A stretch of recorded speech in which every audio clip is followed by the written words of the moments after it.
भोलि यानी कि असार 11 गते बुधबारको दिन परेको छ औँसी विशेष तिथि। यो विशेष औँसी किनभने औँसी भनेको विशेष गरेर पितृहरूको लागि सम्मान गर्नलाई सम्झिनको लागि पितृ कार्य दानदाता गर्नका लागि एकदमै राम्रो। त्यसैगरी माता लक्ष्मीको कृपा विशेष प्राप्त गर्नको लागि औँसी तिथि विशेष छ।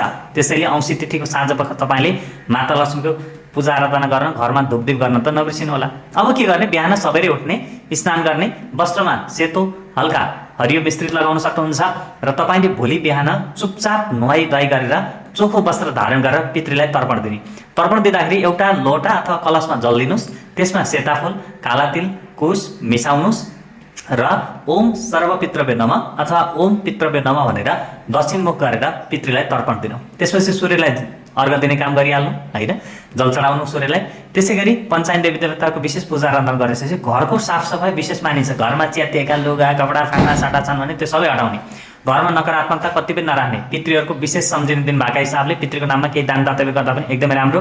घरमा खानपानमा शुद्धता, विचारमा शुद्धता, आचरणमा शुद्धतादेखि लिएर हरेक कुराहरू गर्ने। अनि जो व्यक्तिको विशेष गरेर मातापिताहरू हुनुहुन्न उहाँका लागि त यो औँसी तिथि अझ विशेष वरदान साबित हुन्छ। अझ जो व्यक्तिको विशेष गरेर पितृदोषहरू कुण्डलीमा परेको छ यस्ता व्यक्तिहरूका लागि पनि यो वरदान साबित दिनु। अनि विशेष गरेर साँझपख घरमा धुपदीपहरू गर्ने।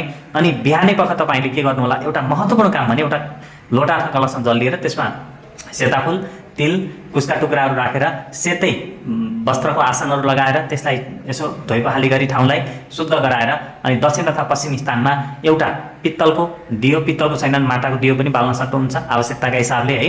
त्यति गरी चाहिँ पितृको नाममा दियो बालिदिनु। अनि साँझपख माता लक्ष्मीको विशेष पूजा आराधना गर्ने। त्यसका साथसाथै चाहिँ अनि पितृहरूलाई विशेष गरेर दियो पनि बालिदिने। बिहान बालेको दियो सधैँ त्यसमा थोरै तेल पनि थपिदिने।